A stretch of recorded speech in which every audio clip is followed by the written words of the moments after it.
What's up, Pandas? Peter von Panda here. Hey, I want to bust out my Logitech Ultrathin keyboard, Bluetooth keyboard for the iPad mini and show it to you, not because there's any lack of reviews out there on YouTube, but more as a compare and contrast with another Logitech keyboard that I just got. So as you know, I've been on the quest to find a good usable keyboard for the iPad mini so that you can use it kind of like a laptop. A couple things that make this probably the best keyboard out there, in my opinion, is kind of the smart cover magnetic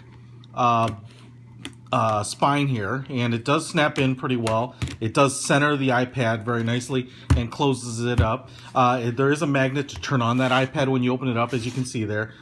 There's no type of strong magnet to hold these closed, so they're really kind of like just booklet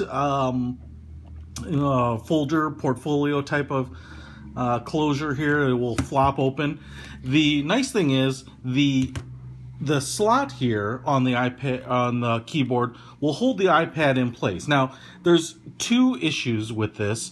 One, this is meant for iPad mini and the mini with the Retina display, and the mini without the Retina display has a couple of differences. One, it is slightly thinner than the iPad mini with Retina, which I have here. And then on top of that, I also have the skin, which just adds, I don't know, a few mils of additional thickness. So when I put this in, I noticed that the iPad mini without Retina tends to have a flatter viewing angle.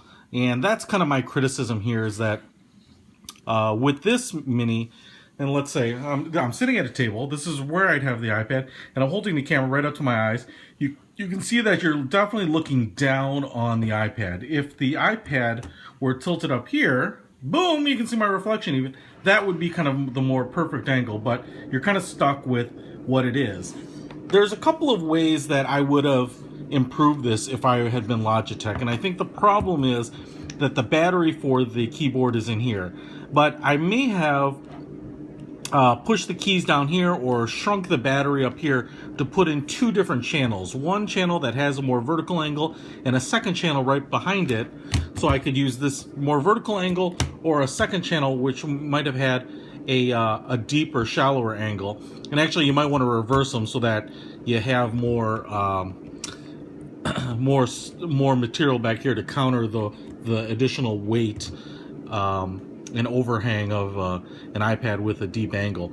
But it is what it is. I do like the keyboard. It's a much higher quality than a lot of the $10 or $15 keyboards that you can find out there. It's interesting that you can get it in this kind of northwestern purple color, and that's why I got it, but I don't know why purple is one of the colors that you can get, but it's kind of cool and different, and it's actually pretty nice. It's got a nice painted finish. The keys are matte plastic, but also purple, and it's just nice, durable. You can tell everything about it is kind of a little higher quality. Even the power switch has a green for on, red for off. The Bluetooth pairing button is right there, and micro USB port, and the power lasts a long time on this. It's just like a lot of the Bluetooth keyboards, you don't have to worry about it. And I've never had a problem where this keyboard didn't pair to the iPad as soon as I powered it up. I've had that problem before. So you might be saying, well, Pete, this Logitech Ultrathin Bluetooth keyboard for the iPad mini has been out. Lots of people like it. I mean, what's the big deal? Well, the big deal is Logitech now has basically what they're calling an Ultrathin 2. It does have a magnetic spine here to attach to the iPad. It's actually, it's kind of cleverly hidden into the body of the keyboard when it's not in use. And then the slot here to hold the iPad is actually hinged as well. So theoretically, my biggest criticism, which has been the viewing angle, should be fixed, or it will give you a wider range of viewing angles, maybe infinite, technically, to adjust the iPad, in my hopes, to be a much shallower angle. Now, I'm curious when I get it, how stiff is that hinge going to be, because the iPad is not of insignificant weight, and then, you know, is it going to be worth basically the $90 price tag? You know, this one is maybe $10 or $15 cheaper. I've definitely liked it. It's been the iPad keyboard that I've used. It has this aluminum backing to it, and this is actually true aluminum as opposed to a lot of those other keyboards which say aluminum. but are actually just a painted plastic.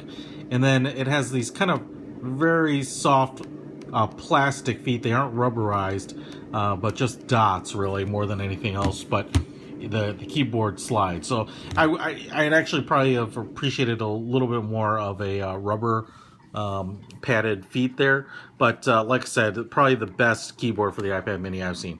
As soon as that Ultrathin 2 comes, I'm going to check that sucker out so we can get a little compare and contrast, but I'm pretty excited about it because I think it addresses the issues I've had to date. So Peter Von Panda, Logitech Ultrathin keyboard for the iPad mini or the iPad mini with Retina display, out.